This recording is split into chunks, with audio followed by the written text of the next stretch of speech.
Hey, I'm Laura DiPaolo with eXp Realty, and welcome back to our First-Time Homebuyer Series. You've made it through the inspection period, which is a big deal. You've done your due diligence, you've negotiated any repairs or credits, and now you're moving into the home stretch.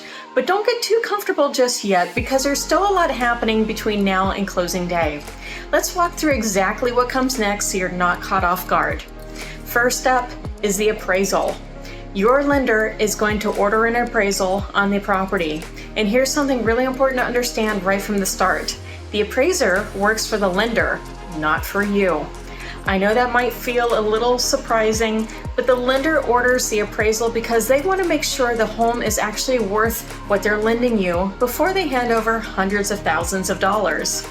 A licensed appraiser will visit the property, evaluate its condition, size, and features, and compare it to similar properties that have recently sold in the area.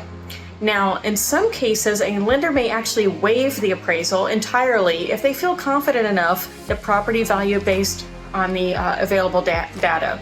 If that happens, consider it a green light and keep moving. But if an appraisal is conducted and the home appraises at or above your purchase price, you're in great shape.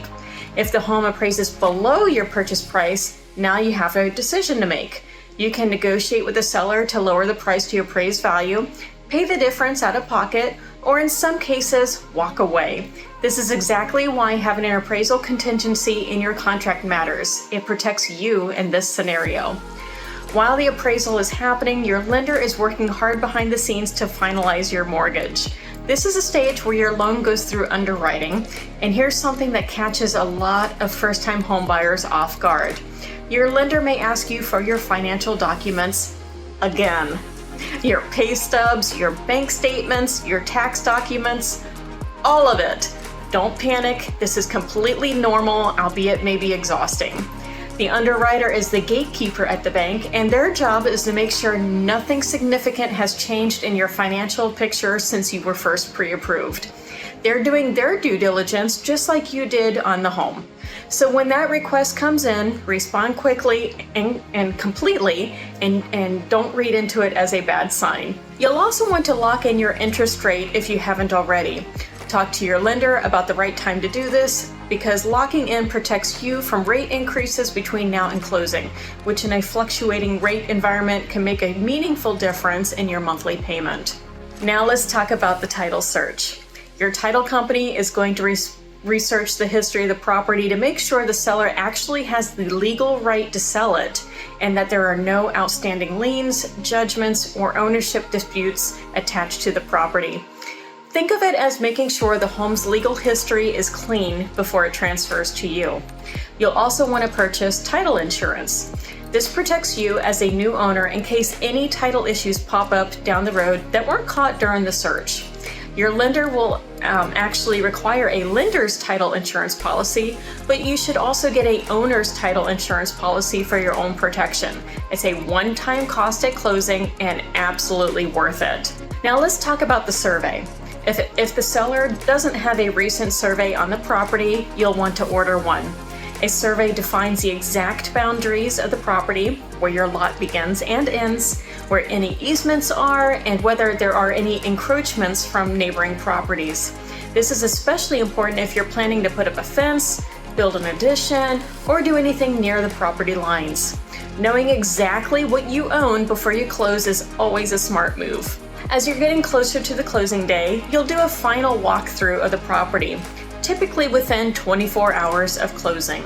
This is your last chance to make sure that the home is in the same condition it was when you first made your offer, and that any agreed upon repairs have been completed, and that the sellers have moved out and left everything that was supposed to stay. Check every room, every appliance, every faucet, every light switch. If something isn't right, now is the time to speak up. Not after you've signed the dotted line, because it's officially yours. This is the moment you've been waiting for. Receiving the clear to close from both the lender and title company. You'll review your closing disclosure, which outlines all the final numbers, your loan amount, your interest rate, your monthly payment, and all the closing costs. Make sure you review this document carefully before closing day so that there are no surprises at the table. You'll want to wire your closing funds ahead of time for your down payment and closing costs. You'll sit down either at the title or attorney's office or sometimes remotely with a notary at a location of your choosing and sign what feels like a mountain of paperwork. Once everything is signed and funds are transferred, the deed is recorded and those keys are officially yours. First-time homebuyers, I want you to know this process can feel overwhelming. It is normal, but every single step has a purpose and every step gets you closer to home ownership. Now, while this entire series has given you a high-level overview of the home buying process, I want to be completely transparent with you about something. Every real estate transaction is different. No two deals are exactly alike, and in almost every transaction, something comes up that nobody plans for. Whether it's an inspection surprise, a title issue, an appraisal that comes in low, or something else completely out of everyone's control. It's just the nature of real estate. But here's what I want you to remember. That's exactly why you have a realtor in your corner. My job is to anticipate those curveballs as much as possible, navigate them when they happen, and do everything in my power to keep your transaction on track and get you to that closing table. Having the right team in your corner, a great realtor, a responsive lender and title company makes all the difference. If you're ready to start this journey or you have questions about any part of the process, I'm here for you every step of the way.